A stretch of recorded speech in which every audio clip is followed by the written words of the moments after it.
just, it just seems like it's so difficult to ever pin him down on any of his broken promises. Well, he just says what, that's, we're not talking about Pete, we're talking about the whole political process. I'm talking about Pete. I know, he's our problem. Yeah, but, I'm not making excuses for him. He's an unprincipled man. He breaks his oath of office. He does not follow the Constitution. And his policies have hurt the people in District 4. Those things are all true. But he has been able to convince the people in District 4 to re-elect him 14 times. So, Because he's a slugfest. the only time, the first time we ran against him, we just came, what happened was, we went to the wrong meeting. We heard that the same thing had happened to the state party. We heard that our congressman was giving a town hall in Cave Junction. So two of my sons and I went down to see it. I'm not sure we all three even knew where our congressman was. We're living down there in our farm, doing our science. So we come back from the meeting saying, that's awful, that's really awful. Somebody should run against this guy. So we asked around, the mayor of Springfield was running, he said, like him. Oh. And we said, well, great, the Republicans got a guy, we don't know anything about the politics, we hope to beat him. And then Matthew calls me from graduate school 3 days before the filing date's over and says, did you know that Sid Lycan dropped out? And so a couple of my sons and I, Matthew, the graduate, and the others of us got together and we said, well, why not? Why don't we run against this guy? We didn't know what we were doing. And he didn't know it either. And so halfway through that campaign, the Wall Street Journal called it even, and Pete admits today his poll showed he was behind. But what happened then was he got Rachel Maddow, he got MoveOn.org, he got a lot more money, and he went really negative, and suddenly I learned a lot of things about myself that I never knew. and beat us with lies. But the political process, we didn't know how to respond to those lies, very difficult, we were in the fights. And then he's kept increasing our negatives at each election by continuing this stuff about how I want to close the schools and Social Security.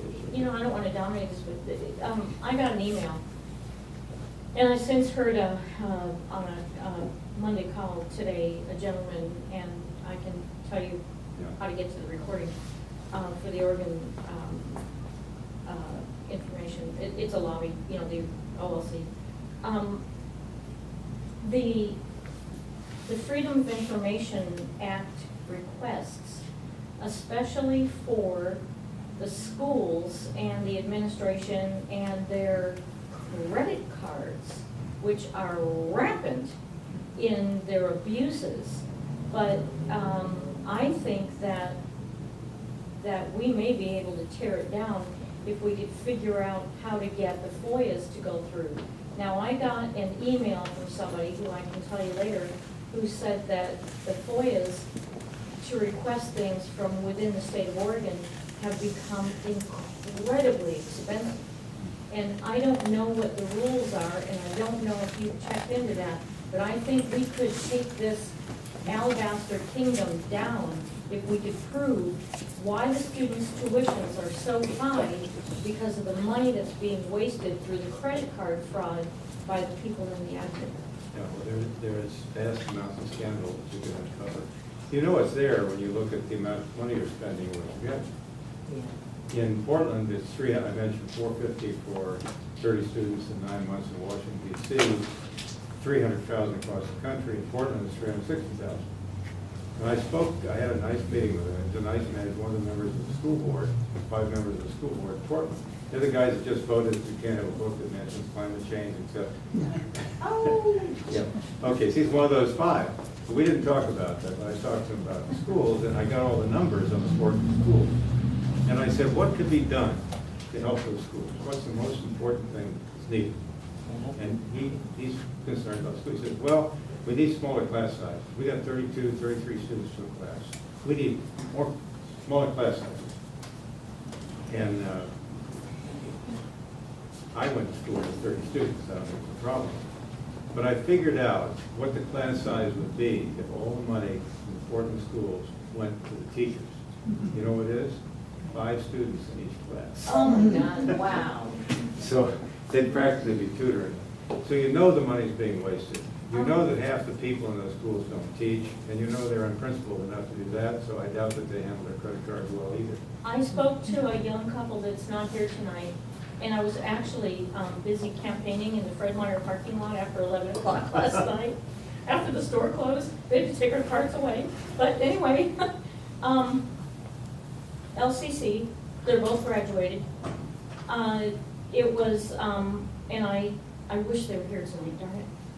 They bought a textbook one year for a certain class, and their instructor asked them on the first day, did you buy a new textbook for this class? And raise your hand, and it was like a $200 book. He had them all gather up, marched them up to the admin, wherever it was in the bookstore, and said, I want all of these people to get their money back. Wow. It's brand new, first day of school, I want them all to get a refund. Because the only thing that was changed in that textbook was one sentence, and he knew it. Well, the textbook people are in league with this whole thing. It's like the military industrial. But they got their money back. Scale. Well, we sell with we've made curriculums for 100,000 K through 12 students, mostly homeschool, but public school students use it too. And we have a math book, and we provide all the books and everything electronically, except the math books, which are copyrighted, so we can't, they have to buy them. And through that, we learned that, you know, when you go to a bookstore, how many textbooks you see in the bookstore? None. That's because the schools make the book companies sign contracts that they will not sell those books except to the schools. And I write a newsletter, and I told my newsletters, and so the company changed hands and they stopped selling them to us, so we couldn't sell them provide them to our students. And they were not available because they couldn't buy them. The company had a rule that the schools made them pass this rule, agreed. The schools bought the books, they couldn't sell them to the public. So I told my newsletter subscribers about it. I didn't ask them to do anything, but right away I get a phone call from the person at this company. It's all right, we'll sell them to you. Stop. They probably got 1,000 phone calls. But that's one of the things. These textbooks are ridiculously high priced. And in addition, an awful lot of them are just not in the public domain, except through the school, because that's the contract the schools demand, public schools demand of the book company. We won't use your book unless you agree not to sell it to the public. And that, of course, is right. Wow, there's so much